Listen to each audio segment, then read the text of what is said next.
अच्छा, दो प्रावधान जो इन चुनावों में उपयोग में आएंगे उसको लेके काफ़ी चर्चा है। एक तो कल ही शायद आपने आदेश निकाला है कि जो पहले 2 संतान से अधिक संतान वाला व्यक्ति इन चुनावों में उम्मीदवार नहीं हो सकता था, वो आपने बाध्यता ख़त्म कर दी है और अब चाहे किसी व्यक्ति के 2 से अधिक संतान हो वो भी इन चुनावों को लड़ सकता है। तो इससे आपको क्या लगता है कि ज़्यादा मतलब प्रतिनिधित्व आसान होगा या जो देश का एक परिवार नियोजन का उद्देश्य चला रहा था उसको झटका देखिए, लगेगा? ये राज्य सरकार का निर्णय है। हम लोगों ने आपका तो मत क्या है? हाँ, आपको क्या लगता है इससे क्या हम फ़र्क लोगों ने पड़ेगा इससे? कम्युनिकेट किया है इसको। अब उसके देखिए, किसी भी निर्णय के दो पहलू होते हैं। आप जो है उसके पक्ष में भी तर्क दे सकते हैं, आप उसके विपक्ष में भी तर्क दे सकते हैं। तो 2 बच्चों वाला या जो शिक्षा वाला था, अब 2 बच्चों वालों के फेवर में तो ये था कि इससे परिवार कल्याण की जो भावना है उसको प्रोत्साहन मिलता था। लेकिन उसके विपक्ष में आप ये कह सकते हैं कि बहुत से काबिल लोग थे, जो निष्ठावान थे, जनता के प्रति प्रतिबद्ध थे, जन कल्याण के प्रति समर्पित थे, उनको मौका नहीं मिल पाता था।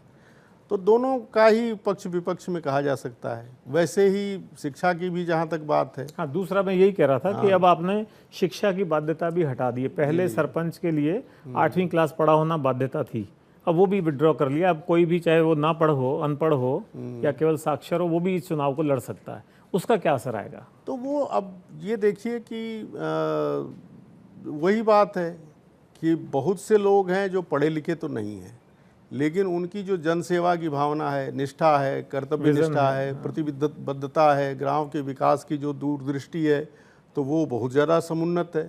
तो ऐसे लोगों को मौका मिल जाएगा।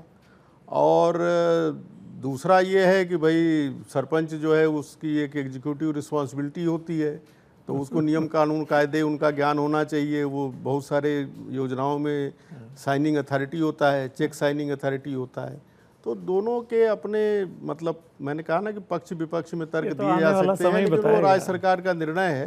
तो अब उसके बारे में तो मैं क्या टिप्पणी। अनपढ़ सरपंच अगर बन जाएगा और वो किसी गलत चेक पे या किसी गलत आदेश पे साइन कर देगा तो फिर वो यही बचाव पेश करेगा, साहब मैं तो पढ़ा हुआ नहीं था, मुझे मालूम नहीं था। अब वो एक अलग बात है, लेकिन ये भी है कि जो संसद में, विधानसभा में बहुत से ऐसे लोग हैं, या अपने भारतीय लोकतंत्र के इतिहास में बहुत सारे लोग हैं जो कि बहुत ज़्यादा पढ़े लिखे नहीं थे, लेकिन वो उनका सार्वजनिक जीवन में योगदान बहुत ज़्यादा रहा है। हाँ, पर फिर भी थोड़ा सा अंतर है। मैं खैर कोई इसके खिलाफ नहीं हूँ, लेकिन थोड़ा सा अंतर ये कि विधायक और जो सांसद होते हैं उनको आमतौर पे इस तरह के एग्जीक्यूटिव काम नहीं करने पड़ते हैं, उनको चेक साइनिंग पावर नहीं होती है, या उनको कोई दफ्तर नहीं चलाना होता है जो पब्लिक इंटरेस्ट का दफ्तर हो। सरपंचों को उस पूरे इलाके के विकास योजनाओं को चलाना होता है, उसके लिए चेक भी साइन करने पड़ते हैं, कागज़ आदेश भी निकालने पड़ते हैं। खैर, मैंने कहा ना कि 2 दृष्टिकोण हैं और दोनों के पक्ष विपक्ष समय के साथ प्रूव होंगे कि ये निर्णय कैसे रहे, कैसे असल में कैसे रहे। और आप कोई दर्शकों को, आपके जो मतदाता हैं इन दोनों चुनावों के, उनको कोई संदेश देना चाहते हो तो आप बताएं। देखिए, मेरा सिर्फ ये निवेदन है कि जो लोकतंत्र है वो लोकनीति निर्माण और लोकनीति क्रियान्वयन, उनमें जन साधारण की सहभागिता को सुनिश्चित करने का नाम है।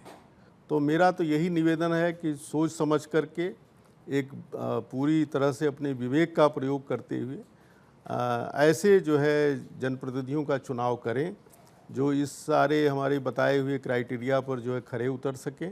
और जब आप वोट दें तो वो जाति, धर्म, समुदाय और संप्रदाय के आधार पर वोट न दे करके जो प्रत्याशी है उसकी ईमानदारी कैसी है, उसकी कर्तव्यनिष्ठा कैसी है, उसकी सक्रियता कैसी है, उसका चरित्र कैसा है, तो इन सारी चीज़ों को ध्यान में रख करके ही वोट दिया जाए। बस यही निवेदन है।